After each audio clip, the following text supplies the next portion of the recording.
네, 오늘은 난임과 불임의 한방치료에 대해서 말씀드리겠습니다. 난임과 불임이라고 하는 것은 임신이 잘 안 되는 것이죠. 임신장애입니다. 생각보다 난임과 불임이 참 많이 있는데 여러분들은 한방치료에 대해서 어떻게 생각하고 계십니까? 또 어떠한 한방치료를 받고 계십니까? 오늘은 기본적인 상식에 대해서 말씀을 좀 드리도록 하겠습니다.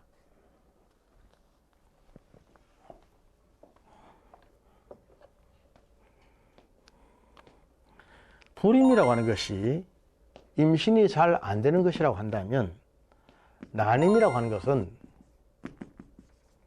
임신하기 어려운 것을 말합니다. 불임은 아예 임신이 안 되는 것이고, 난임은 임신이 어려운 것을 말합니다. 우리 한의학에서 사람의 인체에 감정과 기운이 흐르는 경락이라고 하는 것이 있는데, 경락의 가장 기본적인 것이 인맥이라고 말씀드렸습니다. 아랫 입술 중앙에서 시작해서 밑으로 쭉 내려가서 회음까지 닿는 선, 이것을 인맥이라고 그랬죠. 윗 입술 중간에서 시작해서 뒤로 해서 쭉 해서 꽁지뼈 끝까지 닿는 선, 이것을 독맥이라고 했습니다. 인맥과 독맥, 이 두 개가 우리 몸의 가장 기본적인 경락이라고 했습니다.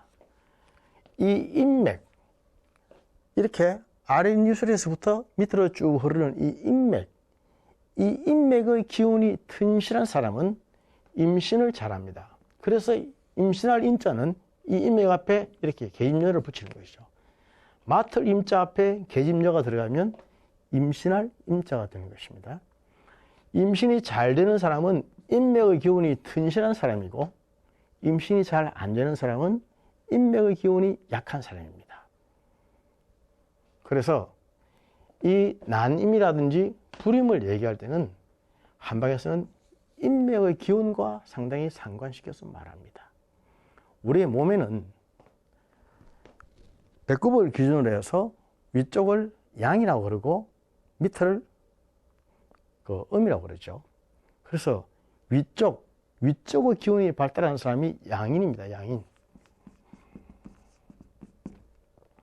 아래쪽이 발달하는 사람이 음인이 되겠죠.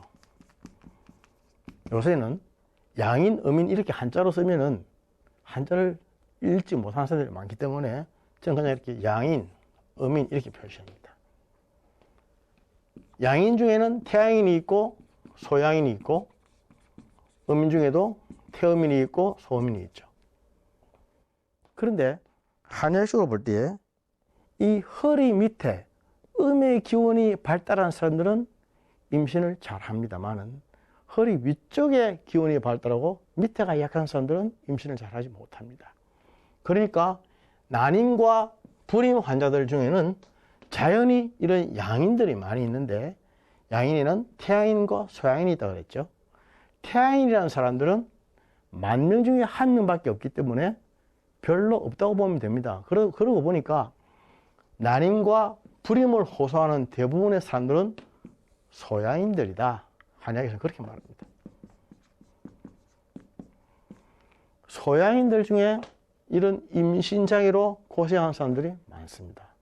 위쪽의 기운은 많이 발달해 있지만 배꼽 밑으로, 허리 밑으로는 약하기 때문에 이런 소양인들이 임신장애가 되는 사람들이 참 많이 있다. 그렇게 보는 거죠. 반면에 음인들, 태음인이나 소음인들, 이런 사람들은 선천적으로 아랫도리가 강하고 튼실하기 때문에 임신 때문에 고생한 사람들은 별로 없다라고 나와 있습니다. 태음이라는 것은 체구가 큰 사람이죠. 뼈가 굵든지 또는 살이 많든지, 이것은 오화입니다. 오화. 뼈대가 굵든지, 살은 없지만 뼈가 큰 사람들, 통뼈. 그렇든지 아니면 뼈는 굵지 않지만 살점이 많은 사람, 그 둘 중에 하나만 가지고 있어도 다 태음인이라고 한다 이 말이죠. 어쨌든 태음인은 몸집이 큰 사람들이겠죠. 소음인은 그거 반대입니다. 아주 날씬 세장형이고 아담 사이즈고 그렇지만 힙이 좀 발달되어 있는 사람들이죠. 이런 사람들은 임신 때문에 걱정할 일은 별로 없다. 통계가 그렇게 나와 있습니다. 왜냐하면 그 자체가 선천적으로 어민이기 때문에 그렇다는 거죠. 그러나 양인들은 비교적 이런 경우가 많이 있습니다. 우리는 임신이 잘 안 된다라고 생각할 때는 보통 항상 여자에게 문제를 이렇게 다 돌립니다. 여자 탓이다. 그런데 그게 말이죠. 사실은 그 문제가 아니거든요. 임신이 안 되는 난임과 불임의 문제는 파트의 문제만이 아니라 시어의 문제도 있지 않습니까? 시어의 문제도 엄연히 있는데 애매한 파트의 문제로만 자꾸만 치고 모든 원인을 여자에게만 주고, 그래서 여자가 결혼해서 아기를 못 가지면 뭐 칠거지 악인이 뭐니 해서 쫓아보내기도 하고, 그렇게 한 것은 편협된 잘못된 무지의 소치입니다. 오늘날 이 파트의 문제가 아니라 시어의 문제도 굉장히 많아졌습니다. 사실 옛날에는 시어의 문제는 많이 없었어요. 남성들이 남성 구실만 하면은 아기는 생기게 되어 있다고 다 믿었습니다.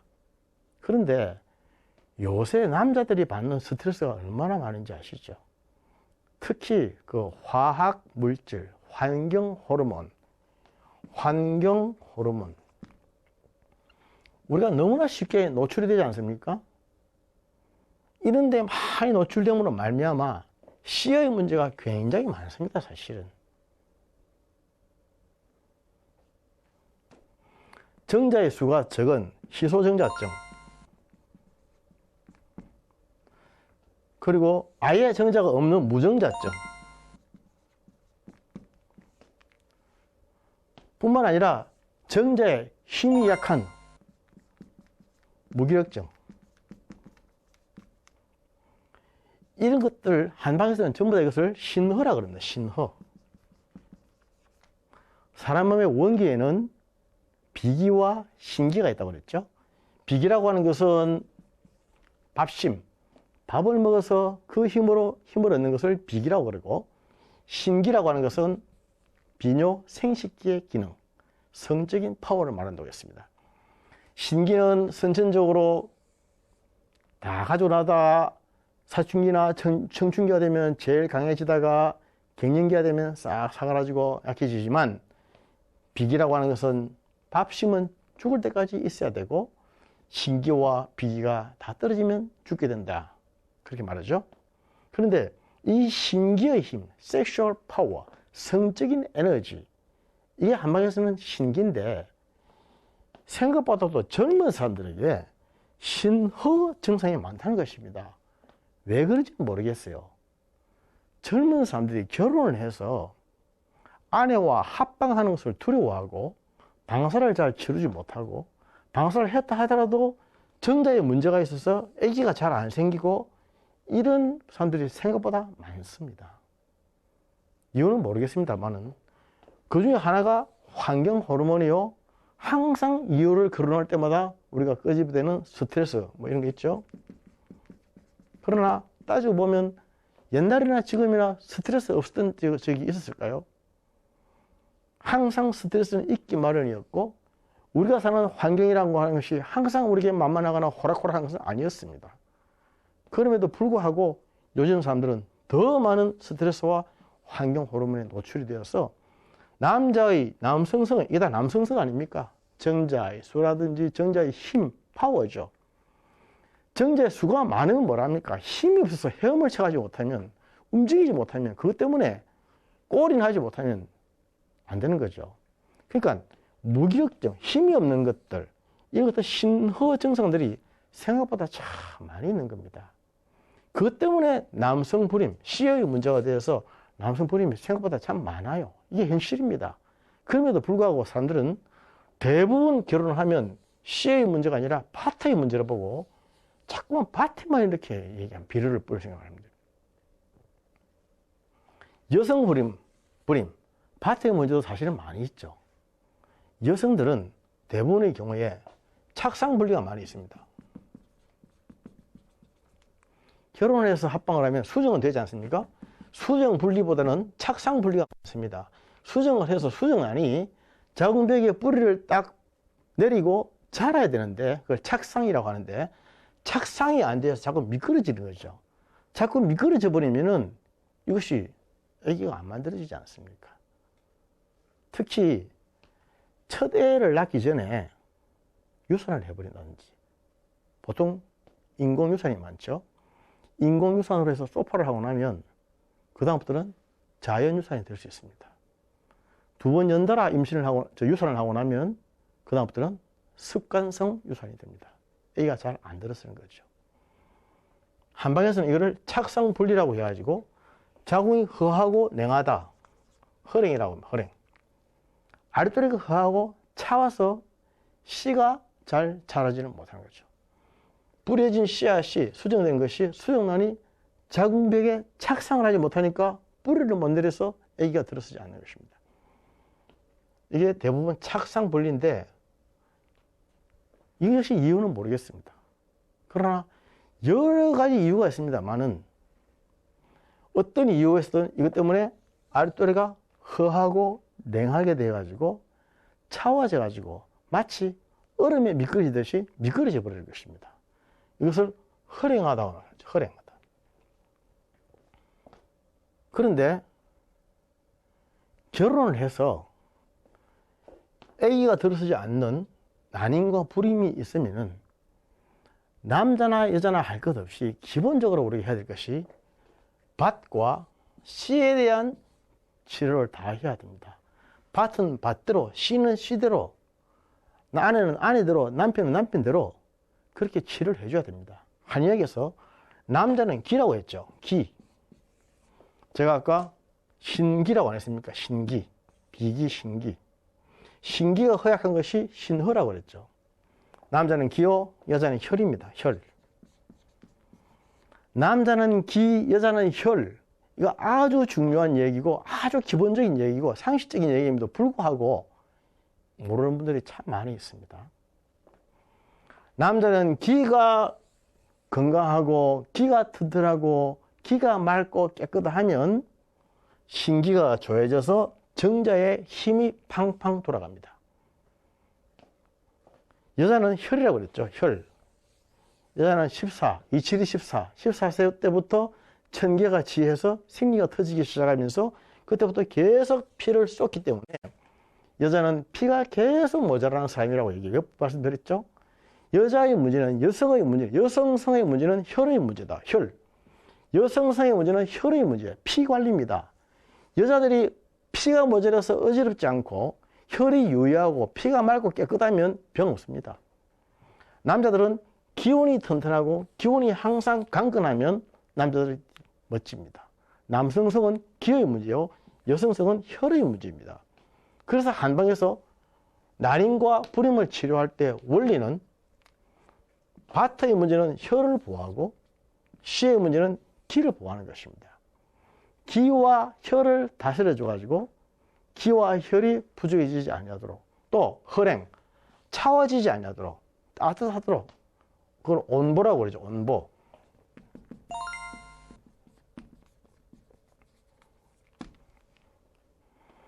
기와 혈을 온보 시켜주면은 이것이 밭에 뿌려진 씨가 힘있게 팡팡 가볍게 잘 놀게 됩니다. 그렇게 되면 꼴대까지 들어가게 돼서 꼬린을 하게 되면 임신이 되는 거죠.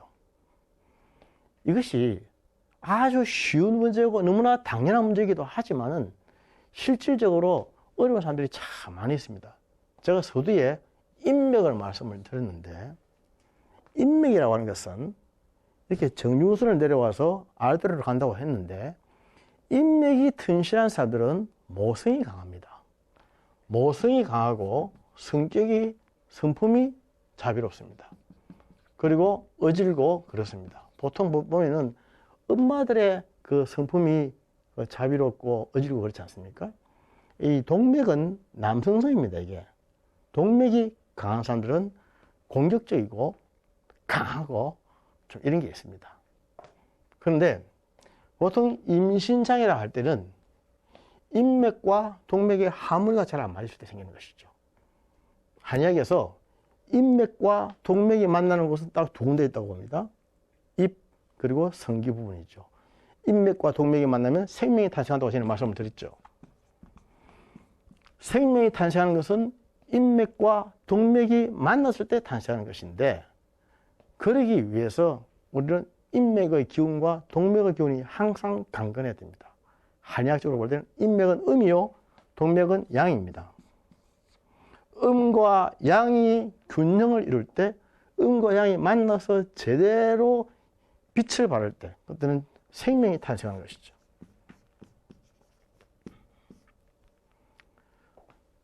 특히 그 시의 문제라든지 밭의 문제를 논할 때 있어서 정신적인 스트레스, 충격이라든지 굉장한 예민한 그 고하신경, 노이로제, 어떤 그런 신경성적인 소인도 엄청나다고 하는 사실을 말씀을 드리겠습니다.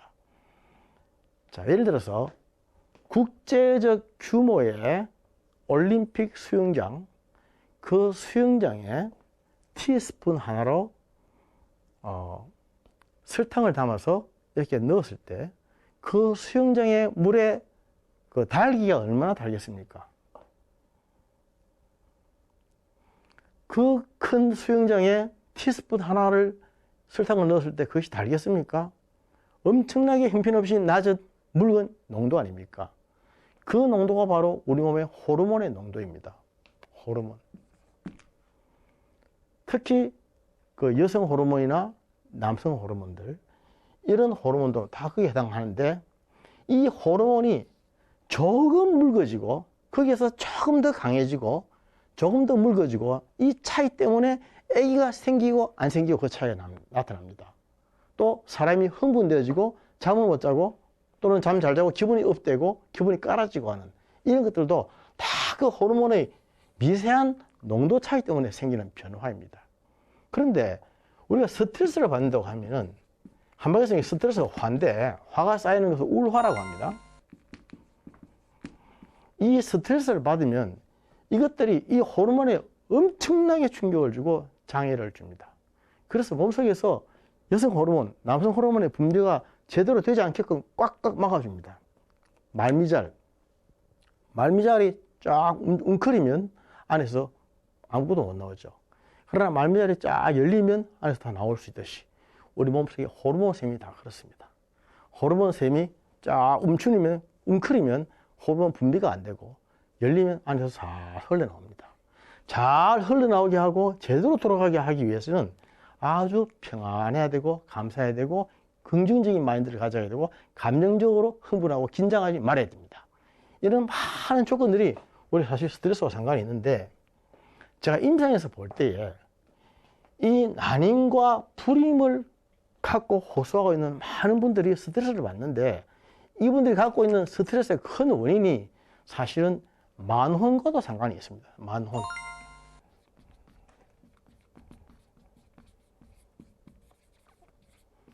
늦게 결혼한 것이죠. 늦게 결혼해서 손이 귀한 집안에서, 특히 시댁 어른들의 잦은 이런 성화와 재촉, 지나친 관심과 요구, 이런 것 때문에 굉장한 스트레스를 받습니다. 그러면 빨리 아기를 가져야 된다고 하는 그런 중압감에 굉장히 노이로제 됩니다. 겉으로 드러나기는 아기를 가지기 힘들고 아기가 안 들어서는 것으로 보아지지만, 실제로는 이런 환자들의 대부분이 신경성적인 소외를 많이 가지고 있습니다. 신경성으로 소화가 안 된다든지 소화불량증, 잠을 못 잔다든지 불면증, 또 신경쇠약증, 노이로제, 이런 병들을 다 같이 가지고 있습니다. 다시 말해서 이런 난임과 불임은 단순한 이 육체 기질적인 문제만이 아니라 기능적인 문제, 펑셔널 디지즈도 많이 가지고 있습니다. 현명한 시부모님들은 어떻게 해야 할까요? 자꾸만 아기 가지느냐고 물어서는 안 됩니다. 자꾸 재촉해서도 안 됩니다. 고혈압이 있는 사람들, 당뇨가 있는 분들이 제일 안 좋은 것은 매일매일 혈압 쪼고 매일 당뇨 체크하고 하루에 몇 번씩 하는 것은 제일 독입니다. 그게 자꾸 지나치게 긴장하고 신경을 쓰고 있으면 오히려 그것 때문에 더 병이 악화되고 없던 병이 생길 수가 있고 몸에 오히려 해가 된다고 하는 사실을 잊어서는 안 됩니다. 느긋하게 풀어주고 편안하게 해주십시오. 그렇게 해주고 정신적으로 스트레스를 받지 않게 해주고 화가 쌓이지 않게 해주고 부모로서는 그렇게 하는 것이 최고입니다. 그렇게 하면서 남자는 기를 도와주고 여자는 혀를 도와줘서 몸속이 특히 아랫배가 따뜻하게 만들어줘야 됩니다. 우리 몸은 밑에는 항상 불이라고 하는 사실을 잊지 마십시오. 밑에는 따뜻해야 아랫배가 따뜻해야 비뇨생식 기능이 다 좋아지고 아랫배가 따뜻해야 손발도 따뜻해지고 손과 발이 따뜻해지면 온몸이 따뜻한 것입니다. 아랫배가 차오면 손발이 차워지는 거죠. 손을 만져봐서 차오면 온몸이 다 차운 것이고 아랫배가 차운 것입니다. 손끝, 발끝, 머리끝 이것을 5단, 5개의 끝이라고 하는데 이 5단의 혈액순환이 잘 안 되면 차워지고 냉하게 되고 이것 때문에 많은 병이 생기는 거죠. 그래서 대부분의 이런 임신장애는 차워지고 허해져서 생기는 병이다. 허해하고 냉해서 옵니다. 그리고 비만해서 여성들이 비만해가지고 한방에서는 비습이라고 그러는 비습. 비만해지고 습기가 많아져서 물이 너무 많아서 아기를 못 가지는 경우도 물론 있습니다만은 임상에서 그리 많은 것은 아닙니다.